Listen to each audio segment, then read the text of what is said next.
Oi, gente, tudo bom? Eu sou o Danilo e hoje eu vim aqui pra gente falar um pouco de um caso que tá tomando aí a mídia internacional e repercutindo bastante na internet também. Hoje a gente vai falar do caso de Idaho.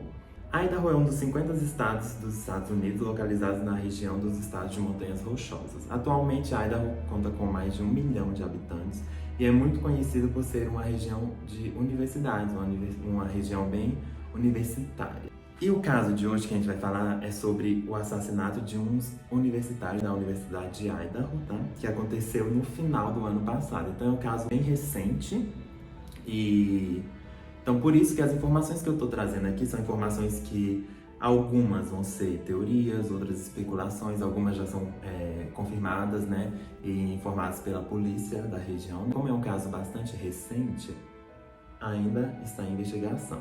Então pode ser que algumas coisas que eu fale aqui, daqui a algum tempo, possam mudar, né? Por estar saindo várias provas, várias pistas, e eles ainda estão nessa investigação aí para descobrir quem foi que cometeu esses assassinatos. Então algumas coisas podem ir mudando com o tempo. No dia 13 de novembro, a polícia de Moscou recebeu uma ligação a respeito de um assassinato ocorrido em uma casa de fraternidade localizada na Universidade de Idaho. Nos Estados Unidos é muito conhecido por ter essas fraternidades, né? Os universitários, eles acabam que passam muito tempo, geralmente é integral, né? Então acabam morando mesmo nessas fraternidades que são localizadas dentro do campus da faculdade, né? Então é muito comum. Aí aqui eu vou falar bastante disso porque as vítimas relacionadas a esse caso, elas eram moradores dessas fraternidades. Ethan Chapin, 20 anos, iniciou seus estudos na Universidade de Idaho em 2021. Integrante da fraternidade Sigma Chi, ele estudava gestão de recreação, esporte e turismo. Ethan estava em um relacionamento com Shanna Kernodle, que é outra vítima. Shanna, que tinha 20 anos, era júnior na universidade e fazia uma especialização em marketing na Faculdade de Negócios e Economia. Ela também era membro da Irmandade Pi Beta Phi. A terceira vítima, Madison Mogen, de 21 anos, também era júnior na universidade e, assim como Shanna, estava cursando marketing na Faculdade de Negócios e Economia e era uma das integrantes da fraternidade Pi Beta Phi. E a quarta vítima, Kaylee Gonçalves, de 21 anos, era sênior de estudos gerais na Faculdade de Letras, Artes e Ciências Sociais e membro da Irmandade Alpha Pi. Bom, como vocês podem ver aí, foram 4 vítimas, né? As 4 aí na faixa de 20 e 21 anos. E todos eram ali amigos, todos eram do mesmo ciclo de amizade. Tanto que 2 aí mantinham um relacionamento, né? Eram namorados. E outras estudavam juntas, né? Então eram colegas de curso, era um grupinho aí de amigos, né? Agora a gente vai falar um pouco da linha cronológica desse caso. Então, às 20 horas e 57 do dia 12 de novembro, né? A noite que antecedeu a madrugada, né, do assassinato, a Kaylee Gonçalves postou uma foto no seu Instagram, a foto com os 4, né, as 4 vítimas, e ela postou com a seguinte legenda: uma garota de sorte por estar cercada por essas pessoas todos os dias. Então a gente pode ver que eles eram bastante amigos, né, eles tinham aí uma relação, parece ser de muita irmandade mesmo, muita parceria. A gente vendo aí o Instagram de ambos, a gente vê que eles sempre estavam juntos, postavam várias fotos juntos, sempre estavam aí viajando, passando tempo juntos, então eles eram aparentemente super amigos. A foto mostra aí a Madison sentada nos ombros de Kylie e o Ethan e a Shanna ao lado deles, né? E aí tem outras pessoas aí que na foto junto também, mas aparentemente eram amigos, mas não tão próximos. No domingo, 13 de novembro, por volta ali das 1h41 da manhã, saíram umas imagens da Madison e da Kaylee. Gente, Kaylee, eu fico meio na dúvida e às vezes eu ficar trocando, porque tá me confundindo isso. Mas tá. Vazaram imagens dela em transmissões de uma Twitch ao vivo, que elas estavam indo perto de um food truck aí por volta das 1h41 da madrugada, né? E acredita-se que o Ethan e a Shanna, eles voltaram pra casa por volta de 1h45, mais ou menos, tá? Enquanto a Madison e a Kaylee chegaram por volta de 1h56. Então aí o intervalo de tempo que ambos chegaram na casa foram muito pouco. E antes disso, nenhum deles estava nessa casa, né? Se alguém entrou na casa antes deles chegarem para esconder e ficar aguardando eles retornarem, não se sabe porque não tinha ninguém. E mais pra frente nós vamos ver que não foi encontrado nenhum arrombamento, nenhuma coisa do tipo assim, em portas ou janelas, né? Identificando se alguém arrombou e entrou e teve uma entrada forçada, né, no local. As 4 vítimas foram esfaqueadas até a morte com uma faca de lâmina fixa entre 3 e 4 da manhã, no segundo e terceiro andar da casa. Eles chegaram por volta ali de 1h45, 1h56 e o assassinato ocorreu ali por volta das 4h05 da manhã, entre os dias 12 e dia 13 de novembro, né? E no dia 13 de novembro, a polícia recebeu a ligação por volta ali do meio-dia, falando que uma pessoa estava na casa desacordada. Até então eles não identificaram que havia tido assassinato. Quem informou, né, sobre o ocorrido, ligaram para a polícia dizendo que uma pessoa estava desacordada no local. Assim que a polícia chegou no local, eles encontraram a porta da residência aberta e assim que entraram, eles deram de cara com os corpos dos 4 estudantes, né, que estavam esfaqueados até a morte. E não havia sinal de arrombamento ou entrada forçada na casa, como eu havia dito anteriormente. Então, assim, se alguém entrou antes deles chegarem na madrugada anterior, ou se houve alguma tentativa de arrombamento ou entrada forçada, não foi identificado porque a polícia investigou e identificou nenhum tipo de arrombamento. Se houve a possibilidade de alguém ter entrado, era alguém que conhecia, né, os meninos, né, as pessoas que moravam naquela residência, ou alguém que tinha a chave. O regista que esteve no local deu uma entrevista e contou o seguinte: foi uma cena bastante traumática encontrar 4 estudantes universitários mortos em uma residência. Então, assim, pelo que já saiu aí de policiais, médicos legistas falando, quando chegaram a encontrar a cena do crime, eles falaram que foi uma cena bastante brutal. A pessoa que cometeu o assassinato, talvez tenha cometido por algum ódio, alguma mágoa, algum ataque direcionado a alguma pessoa, por algum motivo, por alguma inimizade. Foi bem brutal. Encontraram uma cena bastante traumática e bastante pesada mesmo, uma cena bem forte, né?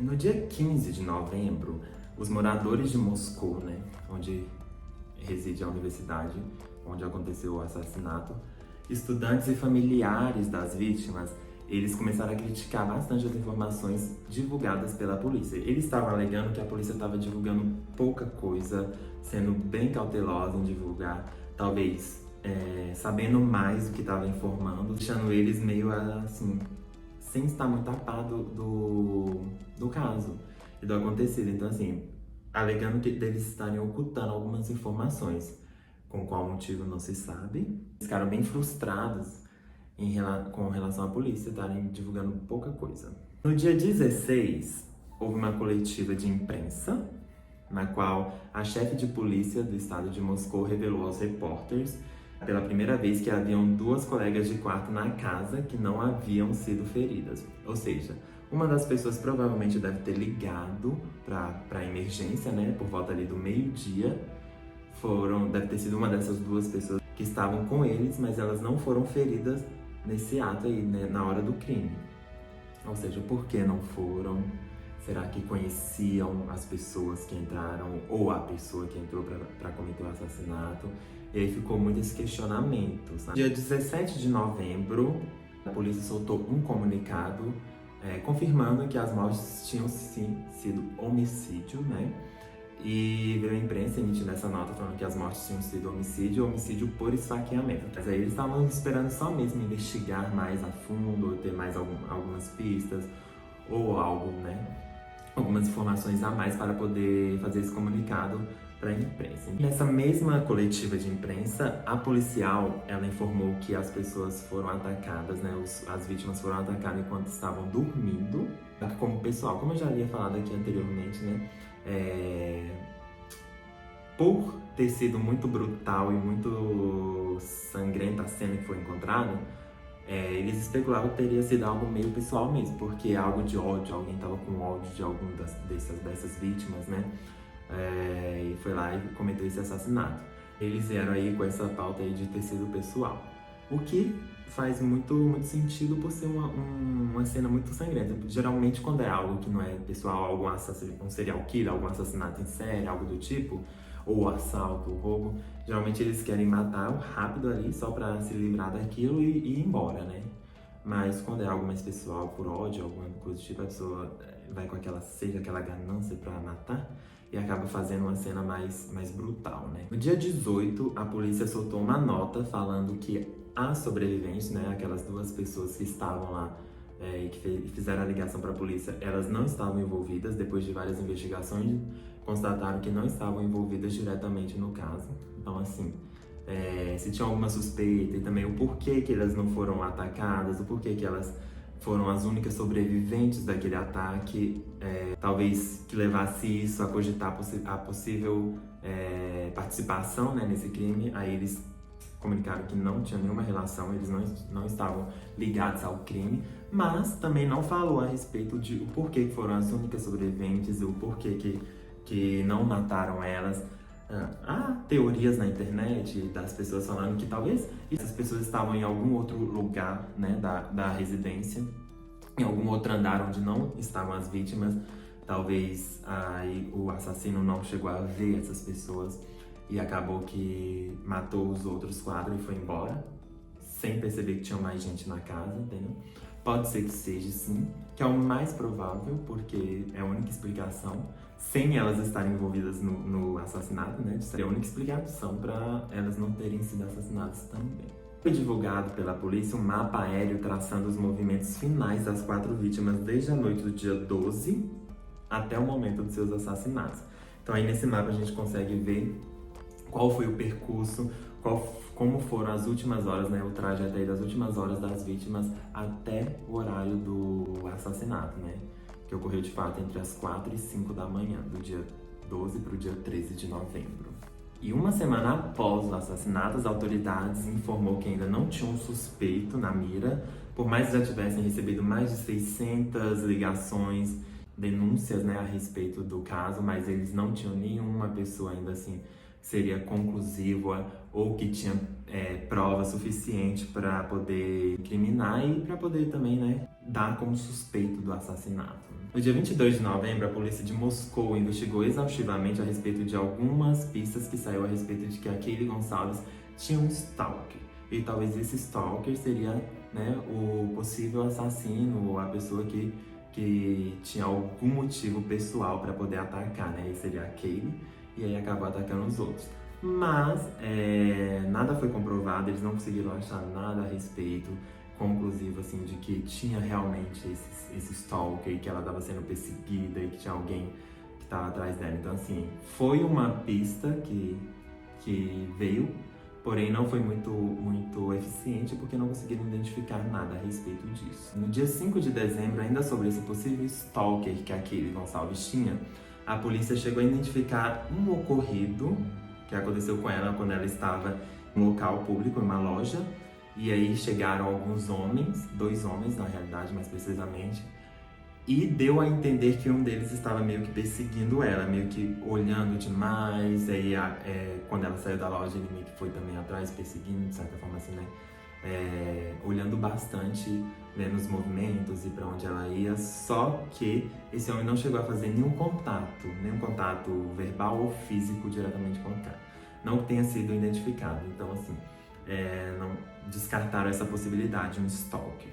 No dia 7 de dezembro, os investigadores afirmaram que estavam bastante interessados em contatar a pessoa que estava em um Hyundai Elantra branco, que foi visto perto da cena do crime na época dos assassinatos. Os investigadores acreditam que os ocupantes deste veículo podem ter informações críticas para compartilhar sobre este caso. Disse em comunicado da polícia. A placa foi desconhecida, não consegui identificar, porque na foto eles conseguem ver que tem esse carro que está próximo ali na redondeza da casa onde aconteceram os assassinatos, mas a imagem é muito ruim, a imagem é muito longe, assim, não dá pra ver muito certo. Também como tava mais à noite, então dificulta bastante por estar mais escuro. E eles conseguem ver que tem esse carro mais na redondeza ali, rondando a casa. Porém, eles não conseguiram identificar a placa. E aí fica mais difícil de achar os donos deste veículo, né? Para poderem eles estarem interrogando, porque eles acham que essas pessoas podem ter informações que levem a alguma coisa neste caso. No dia 30 de dezembro foi preso Brian Christoph, de 28 anos, suspeito de assassinar os alunos de Idaho. Ele era estudante da Universidade de Washington, ele estudava criminologia e ele morava em uma cidade que ficava próxima do local do crime. Você me pergunta, como é que foi que descobriram esse cara do nada surgindo? Eles estavam na investigação, né? E aí eles foram fazer um teste de DNA na faca que foi encontrada do assassinato. E na bainha da faca identificaram o DNA do Brian. E aí depois também identificaram que ele era o dono do veículo que foi visto, né? O veículo branco Hyundai, que foi visto rondando ali na redondeza da casa na noite do crime. Na noite, vamos a crer que ele tenha sido, sim, o assassino. Prenderam ele no dia 30. O veículo de Brian foi visto diversas vezes rondando as redondezas ali da casa onde aconteceu o crime. E no dia do crime, por volta das 4h20, então aí, ó, foi bem nesse período onde que ocorreu o assassinato, entre 4 e 5 da manhã. Às 4h20 da manhã, as câmeras de segurança gravaram um carro saindo em alta velocidade, como se estivesse fugindo, estivesse desesperado, fugindo de alguma coisa. O que levou mais suspeitas de ser o Brian, o assassino de Idaho. Uma outra pista que levou bastante em consideração para poder apontar ele como suspeito foi que foram investigar o celular do Brian e nele identificou, através do GPS, que ele tinha feito 12 viagens de 22 de junho até novembro para a redondeza ali da casa. Também foi descoberto que o Brian seguia a Kaylee e a Madison no Instagram, nas redes sociais. A Kaylee, a sua maior obsessão, foi uma das vítimas mais feridas no assassinato, né? Foi a que mais levou facadas, a que teve maior brutalidade. E aí, reforçando mais também aquela teoria de que o assassino teria sido algo de ódio, algo pessoal, né? O assassino teria ido lá para assassinar por motivos pessoais, então reforçando bastante, o que levou a deixar mais forte essa suspeita de que o Brian tenha sido sim o assassino, né? Até o momento a polícia não revelou o motivo real do crime, também não revelou o porquê aquelas sobreviventes só foram ligar horas depois do acontecido, lá por volta do meio-dia, e também revelaram que vão manter algumas informações omitidas para não prejudicar o andamento das investigações. Como eu já havia dito no início do vídeo, muitas informações que eu trouxe aqui, algumas teorias, outras confirmadas, pode ser que no decorrer dos próximos dias ou meses possam ser alteradas, porque vão surgir várias outras pistas, vão surgindo outras informações. Então, assim, como é um caso muito recente, as coisas vão mudando muito rápido, aí por isso eles vão mantendo algumas informações também omitidas para não poder estar aí prejudicando, porque acaba que, de certa forma, especulações e pistas falsas podem surgir e acaba prejudicando o processo de investigação.